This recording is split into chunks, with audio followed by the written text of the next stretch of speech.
Hey guys, it's Sammy and this is Wrestling Unlimited as we are here on the 14th of July 2021 to talk about everything that went down tonight on AEW Dynamite Night 1 of Fyter Fest. I thought the show was really good. I enjoyed 90% of the show, 85% of the show, and I couldn't say there was anything bad, but I will say that Penelope Ford, Yuka Sakazaki match just didn't do it for me in the least bit at all. I wouldn't say it was a bad match, but I just never got into that match. But with that, I want to say thank you for joining me here. Twitch.tv/PWU Unlimited, YouTube.com/Pro Wrestling Unlimited. Remember, if you are watching on Twitch, you can help us out a couple of different ways, either by hitting that donate button down below or donating Twitch bits in the live chat. Also, remember that if you want to subscribe to the channel, you can do so here on Twitch one of two different ways. You can subscribe with a tiered subscription, or you can subscribe with Amazon Prime, because if you have Amazon Prime for any reason, whether that's Prime Video, Prime Shipping, whatever, well, you get one free subscription to any Twitch channel you want to subscribe to throughout the month, and I'd greatly appreciate it if you subscribe to us right here, Pro Wrestling Unlimited. On the flip side, if you're watching over on YouTube, you can help us out a couple of different ways. You can help us out either.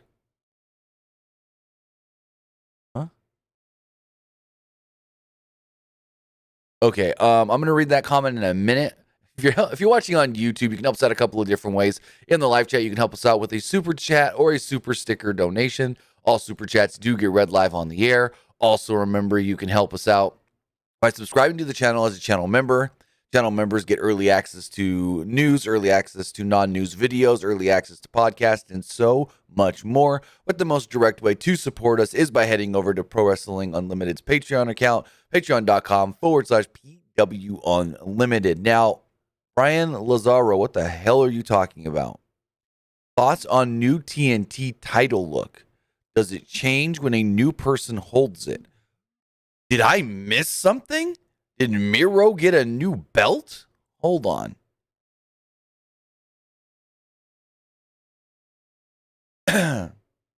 Oh, I did miss something. Miro's got a belt with a white strap. I honestly did not see that Miro segment at all. Must have been when I was making dinner. So it's a white belt with green and gold. Okay. That's interesting. Let's pull this up for y'all to see real quick. I completely missed this on television.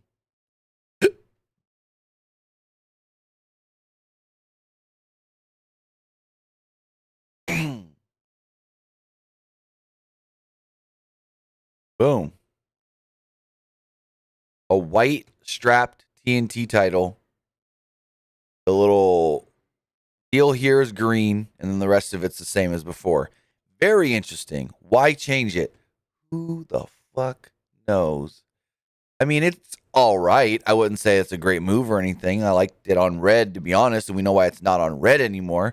I thought it looked okay on black. I mean, what is Cody said? I brought back the white Intercontinental Championship. We need a white belt in AEW. No, he didn't say that. I'm talking out of my ass. But with that, we're here to talk about Fyter Fest Night 1. Why does it need to be Night 1? I don't know. I honestly don't know. But with that, the show opened up with the IWGP United States Heavyweight Championship match. Jon Moxley defending the title against Carl Anderson. Little backstory. Rocky Romero told the story before that when the Good Brothers contracts were coming up with WWE in, I want to say 2019, they were in talks with both AEW and New Japan. And one of the plans in New Japan was to bring them in and have Carl Anderson immediately challenge and go after Moxley for the IWGP United States Heavyweight Championship. Well, they finally did it, but they did it tonight on Dynamite. in AEW, not in New Japan. But this match was good. Both men probably went out there and said, hit me as hard as you can, because these guys were laying in shots. The crowd was hot right off the bat for Moxley's entrance. It's always great to see Moxley's entrance with a live crowd because they just go nuts. I'm going to say it right now. Biggest reactions in AEW: Jon Moxley, Hangman Page, Darby Allin. Fight me on it. So Kingston attacks Doc Gallows at the beginning of the match with a pipe. The two brawl into the crowd, not to be seen again. Moxley took the advantage off the distraction and attacked Anderson. The match was underway. Both men exchanged quick strikes before Anderson called for a fight. They exchanged forearms in the center of the ring. Anderson looked to get the advantage, but Moxley fired up and clotheslined Anderson out of the ring. Anderson was sent into the barricade before he blocked a suplex on the ramp and hit one on Moxley. They brawled at ringside before Moxley returned the action into the ring. Anderson hit a gun stun over the ropes on re-entry and booted Moxley back to the floor.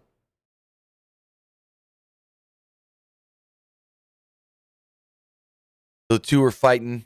Moxley gets back in the ring and immediately gets hit with a spine buster. And there's a fan in the front row just standing up, drinking a beer. And my first thought was, man, it actually feels weird to be looking at a wrestling show and see crowds in the front row like that, just chilling, drinking a beer. It just seems so weird because it's been 15, 18 months or so since we've seen crowds just be able to chill and have fun and hang out at a wrestling show. Like, it almost, the way this guy, there was the whole front row, whole front section, right? And the way this guy's just the only one standing up at one point, he looked out of place. He looked green screened, like they were trying to do some trickery. I know he wasn't, but anyways, they fought on the top rope where Moxley hit a suplex. A counter exchange saw Moxley hit a German suplex. Anderson hit a big boot, and Moxley came back with a clothesline. They had a double down spot at one point. Then they did some counters and whatnot where Anderson hit an air raid crash for a 2. Anderson landed a diving neck breaker for another near fall, basically a diving gun stun. He fought out of a paradigm shift and hit another gun stun. Moxley fired up and hit corner clotheslines, but Anderson caught him with a fireman's carry and turned it into another gun stun. Moxley then countered a top rope gun stun with a ripcord lariat paradigm shift and picked up the victory. So Moxley successfully retains the IWGP United States Heavyweight Championship, and we send it to the back. Send it to Lance Archer and Jake Roberts. They're having an argument backstage, and Archer focuses on the camera and says, "John, you may have took that title from me back in Tokyo, January 4th, 2020.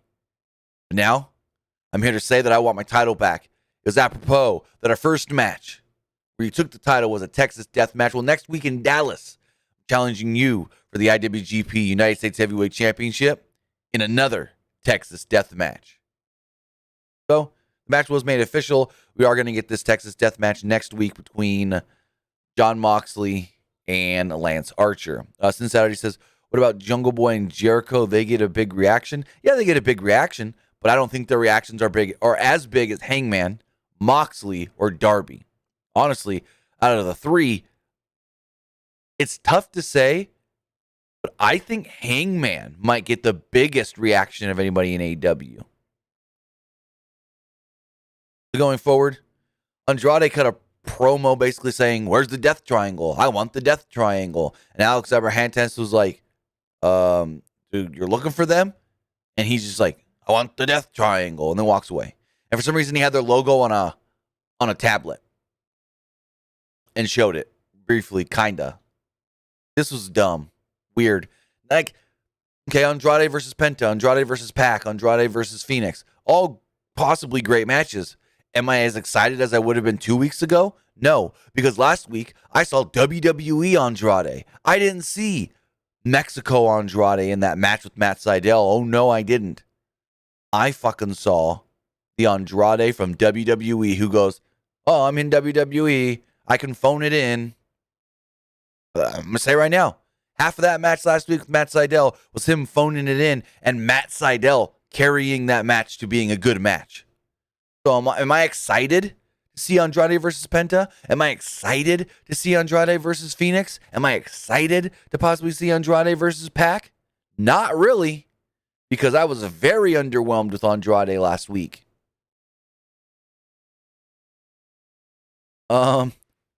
Amateurus says, what's a Texas death match? Just a street fight. It's just a street fight. I'm not sure if they're going to go false count anywhere rules or not, but it's just a street fight. It's just a pretty way to say street fight. Hardcore match. So next up, Taz joined commentary as we got Ricky Starks versus Brian Cage for the FTW Championship. And right off the bat, Excalibur has to tell us this is an outlaw championship. It is not recognized here in AEW. And Taz goes, oh, correction. It's never been recognized in any promotion in the past. And I go, that's true. That's very true. So Ricky Starks got a great reaction here because, well, he's from Texas. And Cage, early on, basically dominates with his power. Cage hit a press slam right away, manhandling Starks. He hit a power slam for a 2. Starks avoided a corner attack and targeted Cage's arm. Come back from a commercial break, and Starks hit a crucifix bomb for a 2.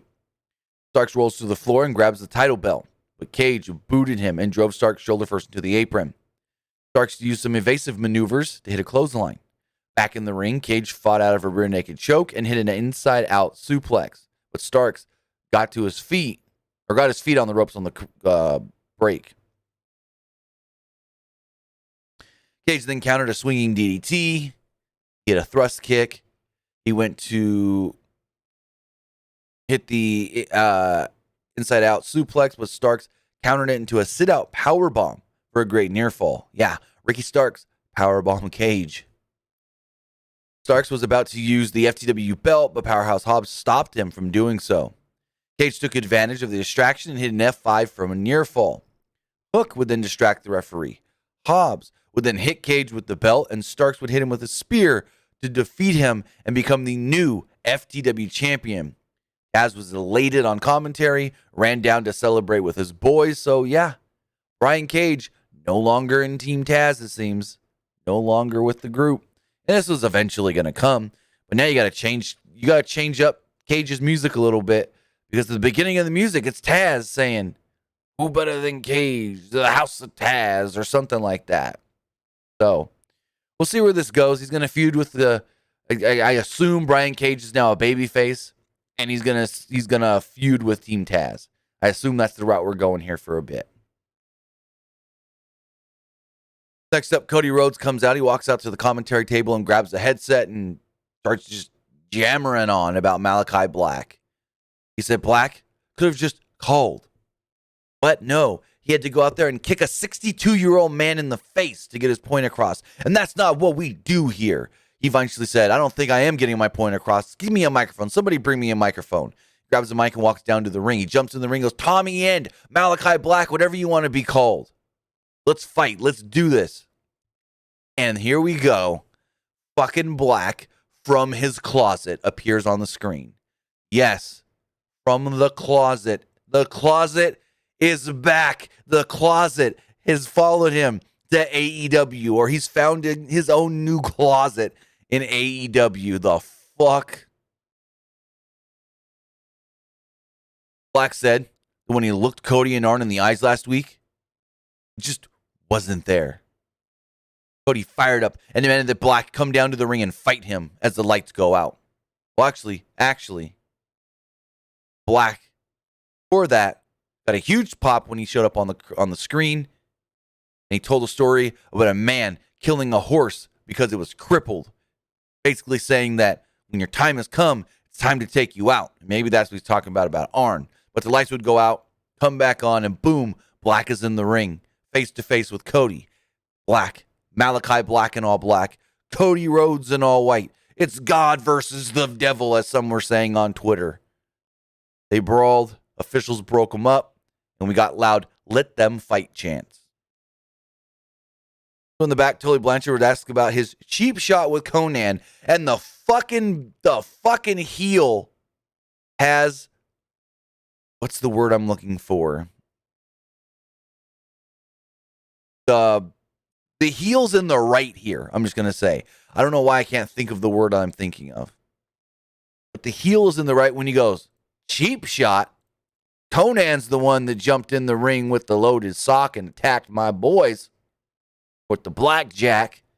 I was just defending them. And I go, he ain't wrong. Conan initiated all that. Conan brought that upon himself. But this then led to Santana and Ortiz attacking a defenseless, unaware old man. If they were mad because FTR went after Conan or whatnot, or tried to go after Conan, they're going to go after Tully? What the fuck? I'm over this Pinnacle Inner Circle stuff already. Like, it's done. You had the two big matches. You give me Jericho MJF and put this all fucking behind us. It's over. You guys blew this off in the first two matches. I don't need to see more. We've already seen Jericho versus MJF. Why do we need to see it again?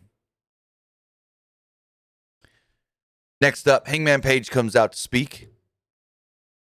He was introduced by Tony Schiavone, got a massive pop from the crowd. Schiavone said that Omega versus Page was what the fans want to see. Page has always wanted to be AEW World Champion from day one, and he came close to doing so but failed. He said, maybe the Dark Order is right. Maybe I am afraid to fail again, but I need the championship. So he called out Omega, but instead out came Don Callis. Callis came out and brought the rest of the Elite with him. He had Kenny. He had the Bucks. He had the Good Brothers. They had Brandon Cutler. I don't think I saw Nakazawa out there, though. And well, Omega didn't come out at first. And Don says that Page was doing a lot of talking. He said Page isn't the guy, though. Matt Jackson would enter the ring and ask if Page remembers them, his best friends that he abandoned. They said Page is sad, just a lonely drunk who has nobody to blame but himself for what has happened. Matt said that Page was going to be the next wrestling tragedy. Page would then attack Matt, leading to the Elite trying to attack. Omega would appear and was about to hit Page with the championship, but the Dark Order would run out to stop him. Page said he's not leaving without a match. And Omega goes, you want a match with me? What? Okay, how about the Elite versus you? 5-on-5 elimination tag, the Elite versus the Dark Order. And Page goes, fine. But if I win, I get a shot at the AEW World Championship. And if we win, Dark Order gets a tag title shot. And Omega's like, no. And Don's like, hear me out, Kenny. Talk it over a little bit. He says something to Nick Jackson. Matt tries to listen in as well. And the crowd's just going nuts, chanting cowboy shit. Omega then enters the ring alone. He says he's going to entertain Page's idea. But if Page and the Dark Order lose, then he can't challenge Omega. So basically, if they're unsuccessful in the elimination 5-on-5 tag team match, Page cannot challenge for the title as long as Omega's the champion. Omega asked if Page was afraid to fail in front of his fans. He then would go on to state, when you do, this crowd will turn from chanting cowboy shit to belt collector. I thought that was a great line. And Page is like, well, all right, I'm cool with it. Let's do it. So Page says that the Dark Order doesn't back down and you're on. So now the question, who teams with Page? Of course, it's Page. It's going to be Kenny, Good Brothers, Matt, and Nick. I mean, there's your 5 right there. But who teams with Page? It's Page, probably Evil Uno, Stu Grayson. Do we get 5 Probably not. Do we get John Silver? I don't think he's cleared. Do we get Alex Reynolds? Probably not. I think you want 5. Colt Cabana, 10. And Colt could take that first pin. I don't know. It's elimination style. They correct me. They didn't state when this match is happening, though, did they? I didn't hear a win because it was not announced as far as next week goes. Fight for the Fallen in Chicago or Charlotte in 2 weeks. Jacksonville in 3. I don't know. I didn't hear when this match is taking place, but it's set. Chris Jericho was interviewed by Alex Marvez about MJF's stipulations. Jericho said that MJF read all the Greek mythology, but maybe he didn't get to the end when Hercules actually succeeded and got everything he wanted. Jericho said he will walk through the fire and run across the broken glass to get to MJF. Jericho said he's the god of thunder and war in AEW. Shawn Spears would then attack Jericho with a chair as MJF would appear and say, "Your first labor, Christopher, will be this man right here, Shawn Spears, and the stipulation will be the Spears can use a chair in the match, and you can't." Spears then hits Jericho with a chair once again before they walk off. So we're going to get next week Shawn Spears versus Chris Jericho. Spears, chairs allowed. Jericho, not. So, interesting. Jericho will win. I mean, Jericho's going to win all 4 of these matches before he gets to number 5 with MJF. It's inevitable. It's obviously inevitable. Next up, we had Christian Cage versus Matt Hardy. Couldn't care more for this match, or couldn't care less for this match, I mean. They had a good match, I'll say that for sure. But going into this, I couldn't care at all. They talked about how these two have probably met 200 times in their career, with the majority being in tag team matches. And as far as televised singles matches, this is only their 3rd. So the story was that Christian never beaten Matt Hardy one-on-one, and he's undefeated in AEW. No Hardy family office was out there with Matt. He came out by himself. They locked up forever at the start of this match, like a full minute collar rebel tie-up. Finally, the two fell to the floor. Christian attacked upon re-entry and sent Hardy into the barricade before hitting a crazy-looking dive off from the top turnbuckle to the floor, almost like a double axe handle, but like more of a dive-ish type. Back in the ring, Christian hit a reverse DDT for a 2. Christian landed 10 punches in the corner. Hardy then caught Christian between the ropes and hit a draping DDT on the steel steps. He catapulted Christian's throat into the ropes and hit a diving elbow for a 2 before commercial break. Back from the break, Christian avoided a dive and floated over with a rope hang right hand. He followed this up with a diving uppercut for a 2. Hardy went for the twist of fate, but Christian fought out and hit a spear for a good near fall. He then hit a neck breaker. He followed this up with a frog splash, Christian that is, and got another near fall. Hardy perched Christian on the top rope and peppered him with some right-hand shots before a superplex. Hardy then tried to slow down the pace, and he got a 2. Christian cradled Hardy for a 2 and went for a kill switch, but Hardy grabbed the referee and hit a low blow. Hardy followed this up with a twist of fate for a close near fall. The fight rolled to the floor where Hardy locked on a leech. That's his new submission finisher, if you didn't know. They called it the leech. I didn't know that was the name of it until tonight. Hardy rolled back into the ring as the referee was counting. Christian made it back into the ring right at 9. Christian countered a twist of fate into a kill switch and then picked up the victory. As soon as the match ends, the Hardy family office, Private Party, and TH2 would surround the ring, but Jungle Boy and Luchasaurus would run out to make the save. Then, in an interesting little move, I don't know if maybe we saw this wrong, but the announcers caught it as well, Excalibur did. Christian's up on the top rope or middle rope, and he's like, yeah. He's doing a little celebration. And Luchasaurus goes over and he grabs Christian and puts him on his shoulders. And Christian's kind of like, oh, whoa. Didn't expect it. But then for some reason, with Christian on Luchasaurus' shoulders, Jungle Boy looks up at him and is just like, doing. And Excalibur mentioned that. He's like, there's a weird little look like Jungle Boy up at Christian right there.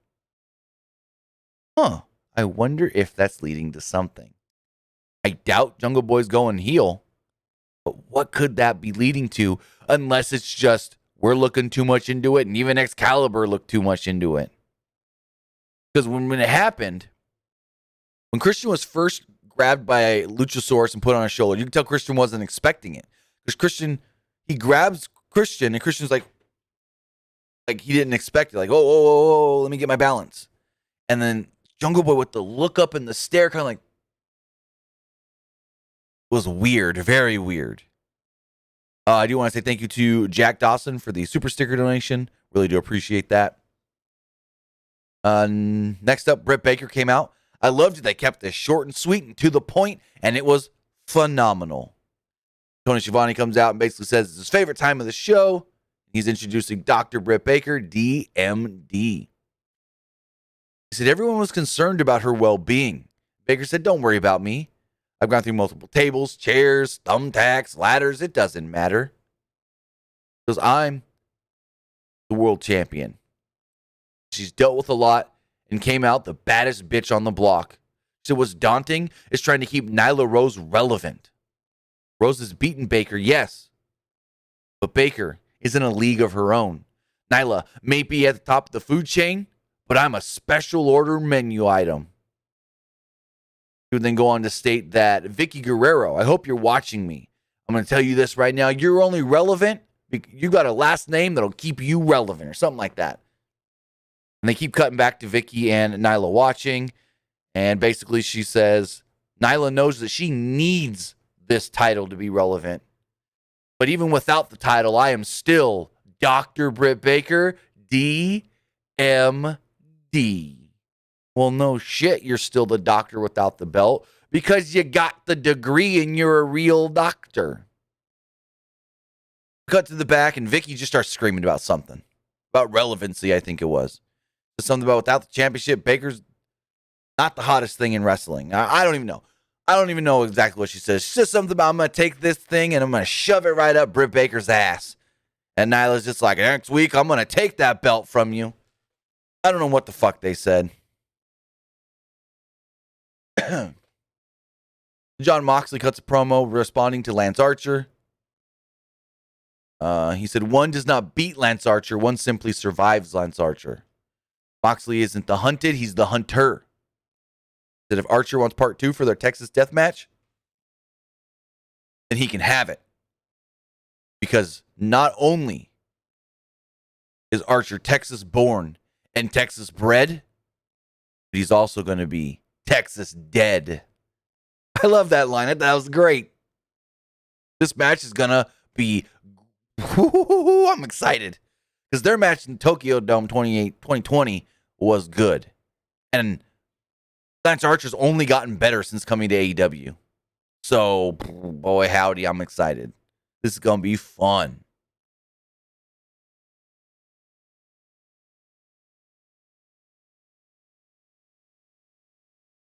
Next up, we had Sammy Guevara versus Yura. Wheeler Yuta, I mean.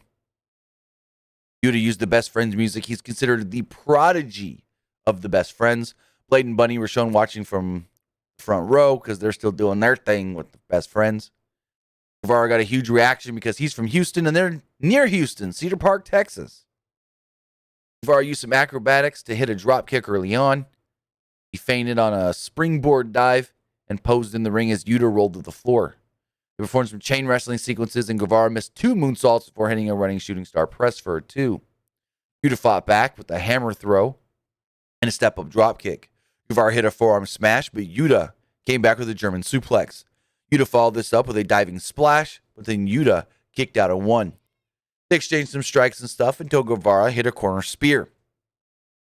He then hit a double springboard cutter, the GTH, and followed this up. The GTH followed up and picked up the victory. About a 5-minute match, but it was a fun 5-minute match where Sammy Guevara again hit the GTH to pick up the victory.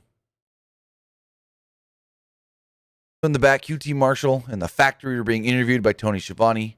Marshall said that Marshall was all angry about his loss and poured a protein shake on Tony Schiavone's head like a bully. Where's this leading to? Couldn't tell you. Hope it's not more Cody. Cody's got his own stuff to deal with Malachi Black or Tommy End. They don't even know. Is he Tommy End or is he Malachi Black? Fuck. Then we had the weakest match of the card on the night. Thing that I really didn't care much about. I didn't think it was a bad match, but I didn't think it was good. It was Yuka Sakazaki against Penelope Ford. And as soon as the match starts, Penelope Ford runs a Yuka. Yuka hits an arm drag, and it didn't even look good. And I go, oh, that's the tone we're going for. Loud Yuka chants. This is her first Dynamite match in 16 months. They performed some chain wrestling after that. Not so good looking arm drag. Before Yuka climbed to the top rope and cartwheeled over to evade an attack. Dropkick followed, sending Ford to the floor. Sakazaki landed a middle rope cannonball dive before bringing Ford into the ring for a cover. Ford took out Sakazaki's knee and choked her over the ropes for a commercial. When we came back, they were having a forearm strike exchange. Sakazaki powdered Ford with a nice vertical suplex. He hit a rolling kick and a sliding D for a 2. Then hit a diving back elbow for a 2.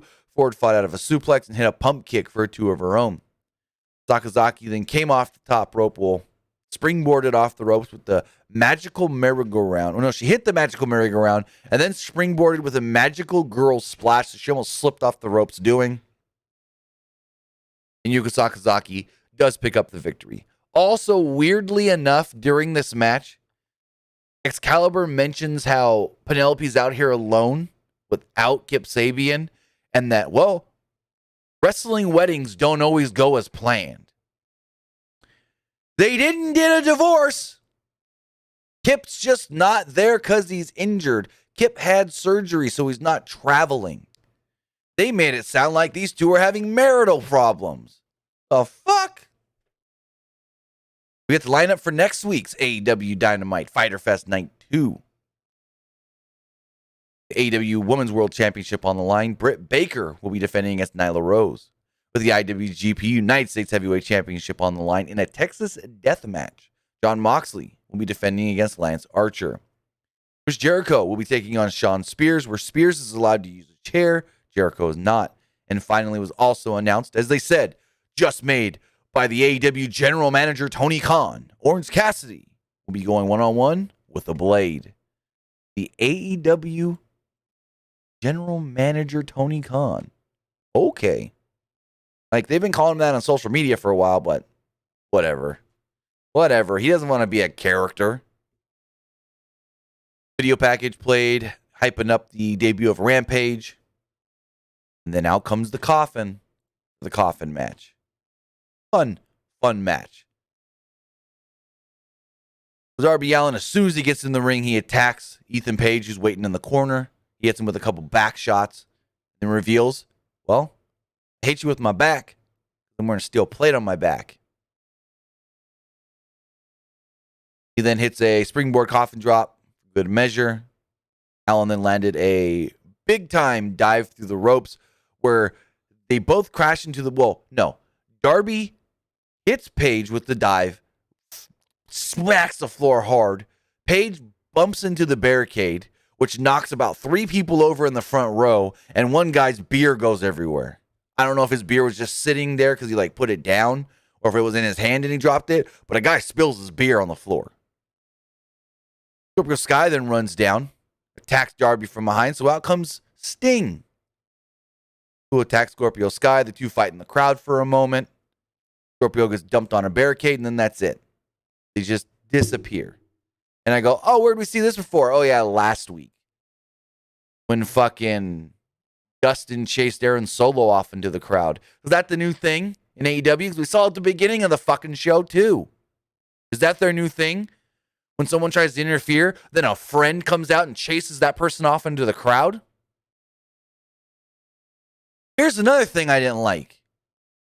Ethan Page gets dumped over the barricade, crashes onto the concrete, and we go to commercial. The two fight in the crowd during the commercial. We come back, and they're just at ringside. Yeah, there was picture-in-picture, but not everybody pays attention during picture-in-picture. And this has been a crux of AEW in the past. Like during Blood and Guts, when a lot of key spots happened during the commercial. Same thing happened here tonight. During the commercial was the entire crowd fighting sequence of Ethan Page and Darby Allin. Also, there was a spot where Sting went for a splash on Scorpio Sky in the crowd, and Sting backs up. And we know what he's going to do because Excalibur yells, "Looks like Sting's going to go for the Stinger Splash." All of a sudden, the camera cuts, and you see Ethan Page taking the bottom rope off. And then the camera cuts back, and Sting's like, "Oh, my gut." And Scorpio Sky just moved out of the way, apparently. But anyways, we don't know what really happens during the brawl in the crowd, other than they showed a replay of Darby jumping off of a balcony and being caught by Ethan Page. So at one point, they're fighting in the ring. And so you've got the turnbuckle and you got the hook that tightens it to you got the turnbuckle pad. And then it's got the metal hook on the end of it that tightens it to the turnbuckle post. So it's an actual hook. Ethan Page has got the hook and he's looking at the hook. He then takes it and hooks Darby's necklace, grabs the ropes and just yanks it. And it chokes Darby. Necklace busts. And I go, "Oh, God, that hurt my throat." So Darby sells it for a moment before he grabs the hook and he fish hooks the mouth of Ethan Page. He then dropkick Page into the coffin. They exchange strikes in the coffin. Page hit a strong right and some slaps. He was hitting him in the ear. But Allin then bit Page's finger. Page then backdrop Allin to the floor out of the coffin. Page was then busted up at this point. Not exactly sure where it came from. He was bleeding like right over, I think, the right eye. More on like the hairline up here kind of area. I don't know what happened, but he was busted. He went for a fisherman's carry throw off the top of the stairs that were in the ring. But Allin fought off and hit a stunner. Page then cut off a coffin drop attempt and hit an ego's edge off the middle rope onto the steps. Allin countered an apron suplex by gouging the eyes of Ethan Page. Allin then grabbed his skateboard, got on the middle rope, and basically just dropped in, as you would say in skateboarding, with the skateboard on the back of Ethan Page, which led to Ethan Page falling off the apron. Darby closes the coffin and picks up the victory. That ain't it. The match is over. Darby jumps off the apron. Darby then grabs the coffin and he moves it over a little bit. He then climbs to the middle rope and does a coffin drop through the coffin onto Page. Crowd goes nuts. Spot looks cool. Hopefully both guys are okay. And the show goes off the air. And that was AEW Dynamite. I want to say thank you to Jack Dawson for the bit donation on Twitch. Really do appreciate that.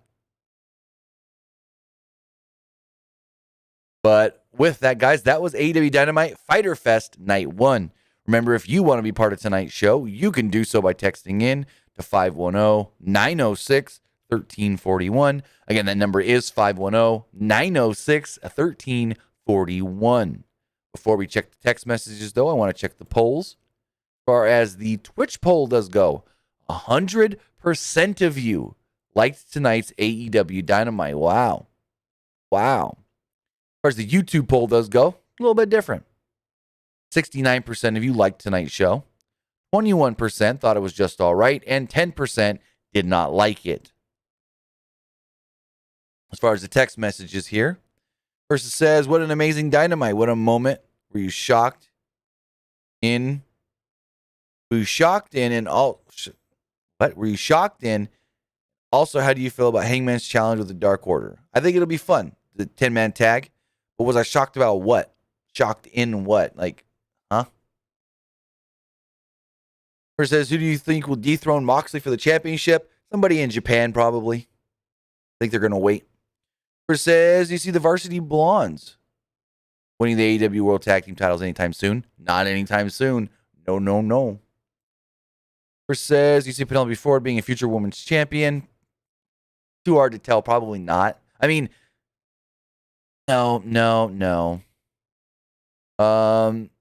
Any news on when Aleister Black makes his debut match?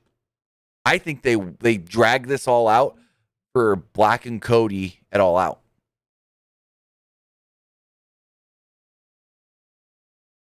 This person says, so this isn't AEW related, but it's still TNT Time Warner related. It says, not AEW related, but have you seen the trailer for season 3 of Titans? I'm hyped. Yes, I have, and I'm hyped as well. I like season 1 of Titans. I like season 2 of Titans. Now they're bringing in Red Hood, and they have to fucking team up with Scarecrow? What? We'll see how it goes. The person that was glad that Dan Lambert was not on the show tonight. Well, the only reason Dan Lambert was on the show last week is because they were in his hometown of Miami. They ain't gonna fly him to Texas for another nothing segment. This person says, show was awesome. But with that, guys, I want to say thank you for joining me here. Twitch.tv/PWU Unlimited. YouTube.com/Pro Wrestling Unlimited. We'll be back live again on Friday for Friday Night SmackDown. A big episode of SmackDown. It's not just Friday Night SmackDown. It's not just the first or the final SmackDown before Money in the Bank, but it's the first live WWE event outside of WrestleMania with a live crowd. It's the first SmackDown with a live crowd since March of 2020. So with that, guys, remember to follow us on social media, Facebook.com/Pro Wrestling ULTD. Search for us on Instagram and follow us on Twitter at PW Unlimited. So with that, guys, have a great rest of your night. I will see you on Friday for Friday Night SmackDown. Have a good one, guys.